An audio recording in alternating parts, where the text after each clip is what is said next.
রহস্য রোমাঞ্চে ঘেরা বাংলা তথা বিশ্ব সাহিত্যের নানান গল্প নিয়ে আসছি আমরা আমাদের চ্যানেল মৃতের শহর। হ্যালো এভরিওয়ান, আমি সুপ্রতিম। আপনারা শুনছেন সাসপেন্স স্টেশন মৃতের শহর। আজ আপনাদের জন্য জগদীশ গুপ্তের দিবসের শেষে শুরু হচ্ছে আজকের গল্প।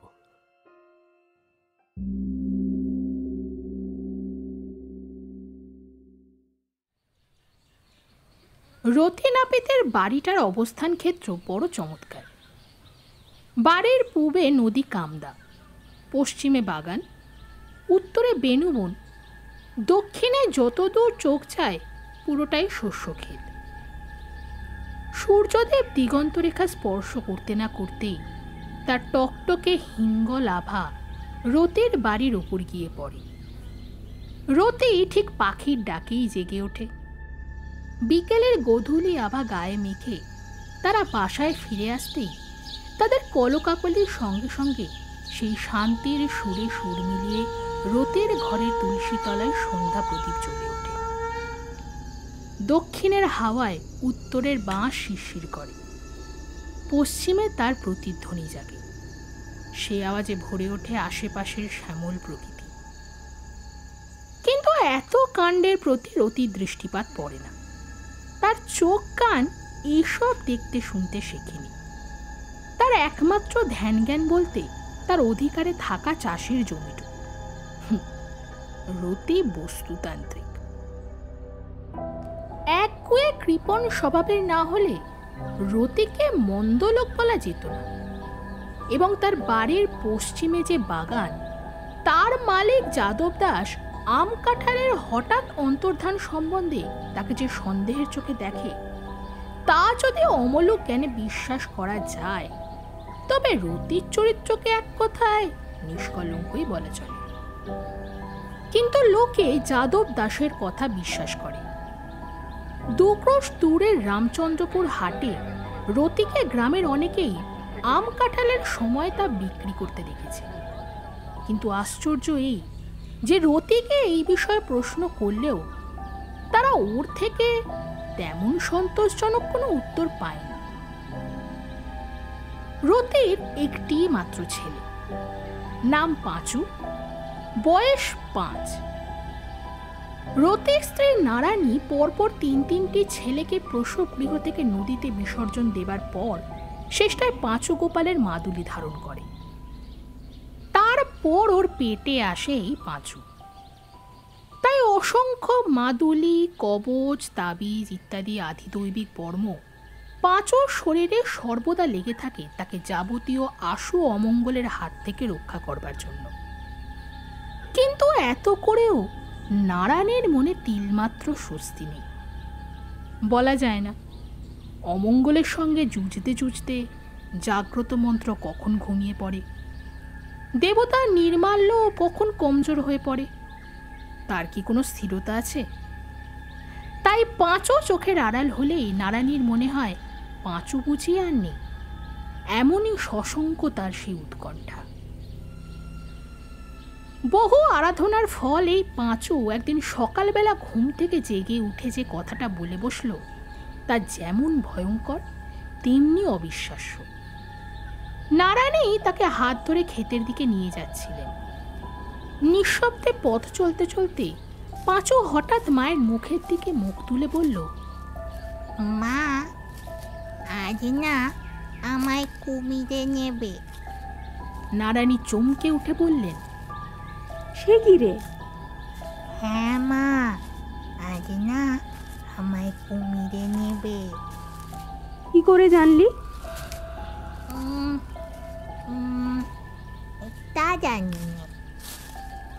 ছেলের সর্বনেশে কথা শুনে নারায়ণী প্রথমটায় ভয়ানক চমকে উঠলেও একটু ভাবতেই দুর্ভাবনা কেটে গিয়ে তার বুক হালকা হয়ে গেল।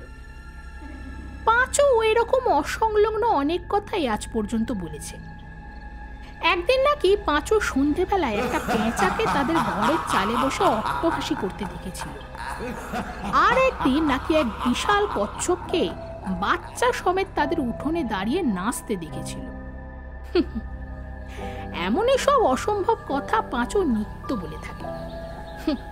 পাগল ছেলে আর কাকে বলে। রতি স্ত্রীর মুখে পাঁচুর কথা শুনে পাঁচুকে বেশ করে চোখ রাঙিয়ে ধমক দিল। এই ব্যাপারেই তার হঠাৎ মনে পড়ে গেল তাদের এই গ্রামের মৃত অধর বক্সির কথা। সেবার অধর বক্সি নৌকা যাত্রা করবার ঠিক আগের দিন সন্ধেবেলা আবছায়া জ্যোৎস্নায় নিজের ছায়া দেখে আঁতকে উঠেছিল। উঠোন জুড়ে লাফাতে লাফাতে নিজেরই ছায়ার দিকে আঙুল দেখিয়ে ভয় পাওয়া গলায় চিৎকার করছিল, ওকে ওকে ওটা কে? সেদিন তার রক্তবর্ণ নিষ্পলক চোখের দিকে ভালো করে চেয়ে দেখতে কারোর সাহস হয়নি। বহু চেষ্টায় সেদিনকার মতো অনেক বুঝিয়ে সুজিয়ে তাকে আতঙ্কের হাত থেকে নিরস্ত করা হয়েছিল। তবে তার নৌকা আর ফেরেনি, সেও না। গ্রামেরই এক জ্ঞানী ব্যক্তি সেদিন রতিকে ডেকে বলেছিল,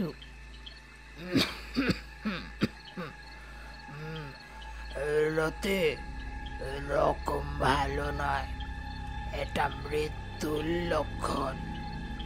এরকম মনের ভুল হয় পাগলের হয়, কিংবা কিংবা যার মরণ ঘনিয়েছে তার। কথাটা অক্ষরে অক্ষরে মিলে গিয়েছিল। সে কথা মনে হতেই রতি ছেলেকে কঠোর গলায় শাসন করে বললেন, খবরদার, ফের যদি ও কথা মুখে আনবি তবে কাঁচা কঞ্চি তোর পিঠে ভাঙব। তখন সবেমাত্র আষাঢ় মাসের শুরু। নদীর জল ফুলে ফেঁপে চড়া ডুবিয়ে খাড়া পাড়ের মাটিতে ছলছল শব্দে আছড়ে পড়ছে। স্বচ্ছ শান্ত জল হঠাৎ ফুঁসে উঠেছে যেন, তবু ভয়ের কোনো কারণ নেই। এই নদী কামদা, তার দুই তীর আর তার জল চিরপরিচিত। এই নদী তো নরখাতিনী রাক্ষসী নয়, স্তন্যদায়িনী মায়ের মতো মমতাময়ী। চিরদিন সে পাহাড় থেকে নেমে আসা সুপেয় শীতল জল তাদের পল্লী কুটিরে দূর পর্যন্ত নিরন্তর বয়ে আনছে। তাকে আবার ভয় কি? স্নানের সময় হলে পর রতি পাঁচুকে ডেকে বলল, কই রে পাঁচু, আয় নিয়ে আসি। কাঁচা কঞ্চির ভয়ে পাঁচু সেখানে কোনো প্রতিবাদ না করে সোজা মায়ের কাছে ছুটে গেল। মায়ের পিঠের ওপর উপুর হয়ে পড়ে দুই হাতে তার গলা জড়িয়ে ধরে বলল, ও মামা, আমি আজ নাইব না মা। কেন রে? ভয় করছে।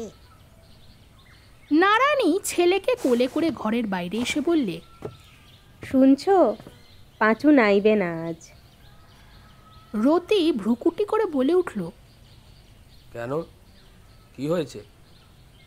হয়নি কিছু, তবে নাইতে চাইছে না, থাক না আজ। রতি আরো শক্ত গলায় বলল, না, ওর ভুলটা ভাঙা দরকার। বাবুকে বললুম, শুনে তিনি হাসতে লাগলেন। তিনি তো হাসলেনই, আরো কতজনে যে হাসলে, ছি ছি। গ্রামের বাবু চৌধুরী মশাইয়ের সামনে বসে চামড়ায় খুর ঘষতে ঘষতে রতি পাঁচু গোপালের এই অদ্ভুত কথাখানার প্রসঙ্গ তুলেছিল। শুনে বাবু নিজে তো হাসলেনই, উপস্থিত আর সকলেও হাসি চাপতে পারল না। কামদায় কুমির, এর থেকে হাস্যকর কথা বুঝি আর হয় না। চৌধুরী মশাই বললেন, না কিছু না, তুই সঙ্গে করে নাইয়ে নিয়ে আসিস। কুমিরে যদি নেয় তো তোকেই নেবে। রসিক পোদ্দার বাবুর মুখের কথা কেড়ে নিয়ে বলেছিল, বাবু বলেছেন ঠিক, যাতে তার খোরাক হবে। হলধর রাজবংশী একটু দূরে বসে কোলকে টানছিল। এক মুখ ধোঁয়া ছেড়ে সে বলল, রতি, তুই বাবুর আশ্রয় থেকেও এমন অজ্ঞ? তাতে আবার যেতে না পেয়ে। এইসব বিরক্তিকর বিদ্রূপে রতির মন রাগে ভরে উঠল। এর ওপর অধর বক্সির ওই রকম ঘটনার কথা স্মরণ করে পাঁচুকে আজ নদীতে নিয়ে যেতেই হবে এই সংকল্প করে রতি বাড়ি ফিরে এসেছিল। নারায়ণী পাঁচুকে বললে, যাও বাবা, নিয়ে এসো, সঙ্গে একটা বড় মানুষ যাচ্ছে, ভয় কিসের? বলে সস্নেহে পাঁচুর গালে চুমু দিয়ে তাকে কোল থেকে নামিয়ে দিল। মনে মনে তার 1000 বছর পরমায়ু কামনা করে তাকে রতির সঙ্গে পাঠিয়ে দিল। অন্যদিন পাঁচু তেল মাখবার সময় ছটফট করে। আজ সে নির্বিবাদে দাঁড়িয়ে তেল মাখল এবং বাপের গামছাখানা হাতে ধরে তার পিছন পিছন নদীর পাড়ে এসে দাঁড়াল। গ্রামের লোকেদের স্নান করতে যাতে অসুবিধে না হয় তার জন্য পাড় কেটে জল পর্যন্ত রাস্তা ঢালু করে দেওয়া হয়েছে। জলের ধার পর্যন্ত নেমে এসে রতি থমকে দাঁড়াল। তার কেমন ভয় ভয় করছে। নিস্তরঙ্গ বিস্তীর্ণ জলরাশি যেন ভয়ঙ্কর নিঃশব্দে মধ্যাহ্ন রোদে শানিত অস্ত্রের মতো ঝকঝক করছে, যেন এক দুর্লঙ্ঘ তীব্র স্রোত ছুটে চলেছে। এমন গতিবেগ, অথচ তার শব্দ নেই, অবয়ব নেই, ভালো করে সে যেন চোখেই পড়ে না। যেন গঙ্গাধরের সমস্ত দুঃশাসিত নির্মম শক্তি এই নিঃশব্দ গম্ভীর গতির অনির্দিষ্ট বয়ে যাওয়া দেখে স্তম্ভিত হয়ে আছে। এমন নিদারুণ নিষ্করুণ রূপে এই প্রিয় নদীখানা আর কোনো দিন ওর চোখে পড়েনি। এর বাইরেটাই যদি আজ এমন ভয়াবহ লাগে, না জানি এর দুর্নিক্ষ অতল গর্ভে কতটা হিংস্রতা লুকিয়ে রেখেছে। রতি শিউরে উঠল। শঙ্কিত তীক্ষ্ণ দৃষ্টিতে সে সামনে ডায়ে বায়ে বহু দূর পর্যন্ত নজর করে দেখল। নদীর নিষ্কম্প বহমানতায় একটা বুদবুদও কোথাও নেই। ঠিক সামনে ওপারের বালুচর দুটি গ্রামের বন প্রান্তের মধ্যে দিয়ে বহু দূর পর্যন্ত বিস্তৃত। তার সন্ধিস্থলটা দেখতে লাগে ঠিক ধুলো ধূসর এক দীর্ঘ রেখার মতো। প্রসারিত বালুকা রাশির নগ্ন রিক্ত শুভ্রতাকে সবুজ বুটিতে সাজিয়ে জায়গায় জায়গায় তৃণস্তূপ জন্মেছে। নদীর 2 তীর নির্জন, নিঃশব্দ। রতি ভাবতে লাগল। পাঁচু হঠাৎ সভয়ে একটা চিৎকার করে ছুটে এসে 2 হাতে রতিকে জড়িয়ে ধরে বলল, ওটা কি? পাঁচুর ভয়ের কারণ রতিও দেখেছিল। একটা জলচর কদাকার জানোয়ার হুশ করে ভেসে উঠে পর মুহূর্তে ডিগবাজি খেয়ে তলিয়ে গেল। পাঁচুর ভয় দেখে রতি হেসে বলল, শুশুক, মাছ তারা করেছে। পাঁচু জিজ্ঞেস করলে, কেন বাবা? কেন আবার? খাবে বলে। ওরা বড় রুই কাতলা ধরে ধরে খায়। ওরা বড় রুই কাতলা মেরে খায় শুনে পাঁচুর বিস্ময়ের সীমা রইল না। জলের ভেতর তো অন্ধকার, তবে কেমন করে খুঁজে পায়? এই ক্ষুদ্র ঘটনায় এবং একটু হাসতে পেয়ে রতির ভয়ে অভিভূত ভাবটা কেটে গেল। তখন তার মনে পড়ল, কামদায় কুমির ভাসতে এই গ্রামের কেউ কখনো দেখেনি। এমনকি পুরনো জনশ্রুতি হিসেবেও এ কথা এই গ্রামের কারোর কানে কখনো এসে পৌঁছায়নি। তবে ভয় কিসের? পাছে ঝপ করে গভীর জলে পড়তে হয়, এই ভয়ে অতি সন্তর্পণে পা বাড়িয়ে রতি হাঁটু জলে নামে। পাঁচুকে হাঁটুর কাছে টেনে নামিয়ে এক হাতে তার ডানা ধরে অন্য হাতে ওর গা ঘষে দিল।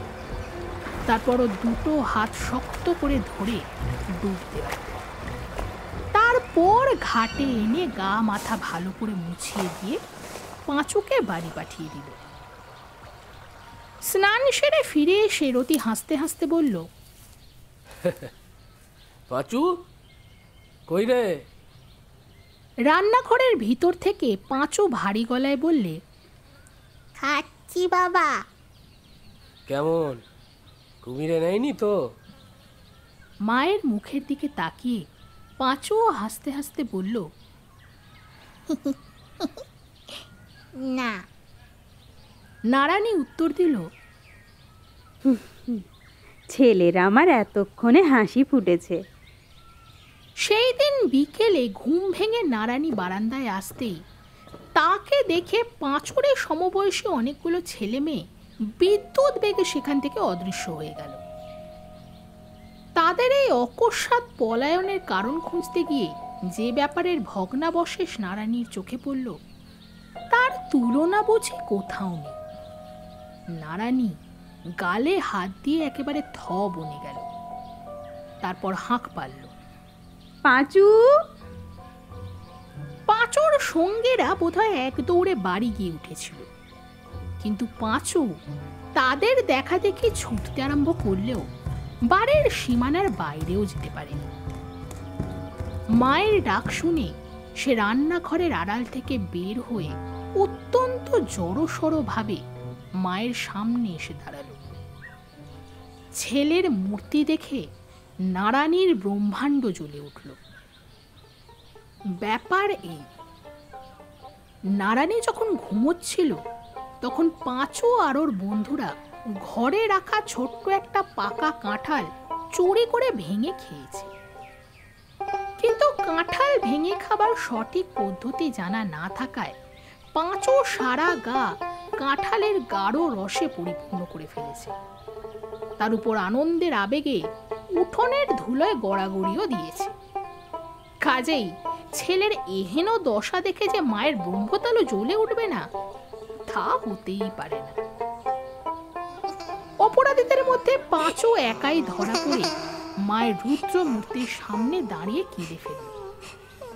তবে সে যাত্রা পাঁচু মার খেতে খেতে বেঁচে গেল। তার অকারণ আর্তনাদে এবং নারায়ণীর ক্রুদ্ধ চিৎকারে রতির ঘুম ভেঙে গেল।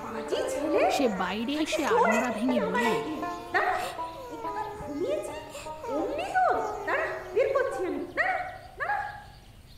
যেমন ছেলের গলা তেমন তার।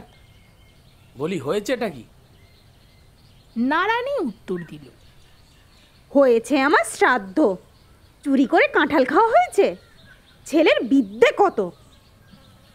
বলে সে এমনভাবে রতির দিকে চেয়ে দেখল যেন চুরি করে কাঁঠাল খাওয়া পুরুষ জাতের মধ্যেকার মজ্জাগত অভ্যাস।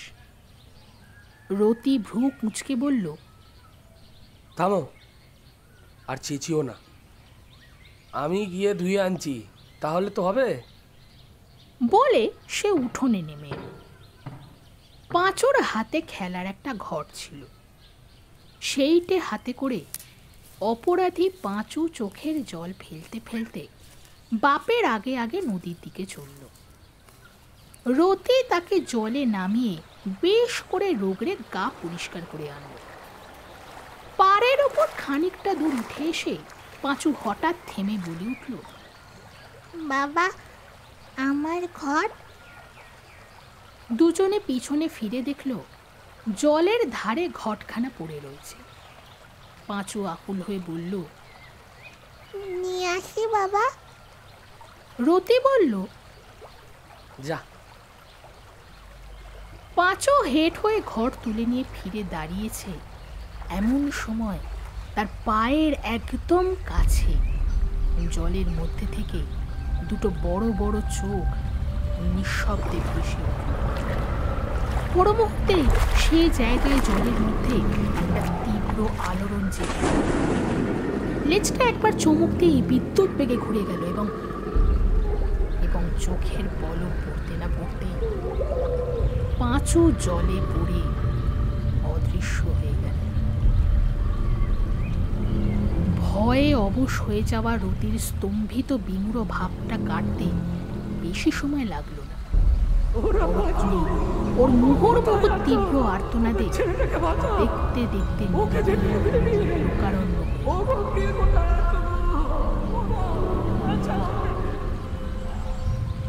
যখন ওপারের কাছাকাছি পাঁচুকে আবার দেখা গেল, তখন সে কুমিরের মুখে এক নিশ্চল মূর্তি। গ্রামের লোক হায় হায় করে উঠল। পাঁচুর মৃত্যু পাণ্ডুর মুখের ওপর সূর্যের শেষ বেলার রক্ত রশ্মি জ্বলতে লাগল। সূর্যদেবকে ভোগ নিবেদন করে সেই কুমির ফের জলের মধ্যে অদৃশ্য হয়ে গেল। কেবল পাঁচুর মা সে দৃশ্য দেখতে পেল না।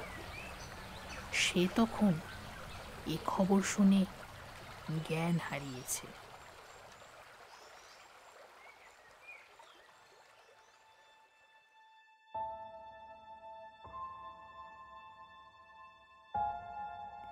শুনছিলেন আমাদের আজকের গল্প দিবসের শেষে। রচনা জগদীশ গুপ্ত।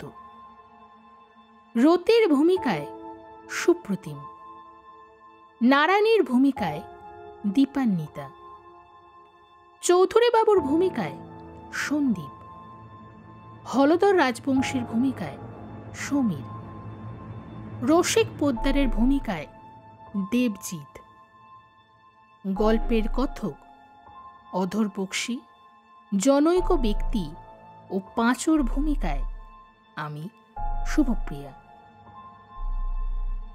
আমাদের উপস্থাপনা যদি আপনাদের ভালো লেগে থাকেন তাহলে প্লিজ আমাদের চ্যানেলটিকে সাবস্ক্রাইব করুন। আমাদের ফলো করতে পারেন আমাদের ফেসবুক ও ইনস্টাগ্রামের পেজে সাসপেন্স স্টেশন মৃতের শহর এই নামে। দেখা হচ্ছে খুব তাড়াতাড়ি আরেকটি নতুন রোমাঞ্চকর পর্ব নিয়ে। সঙ্গে থাকুন।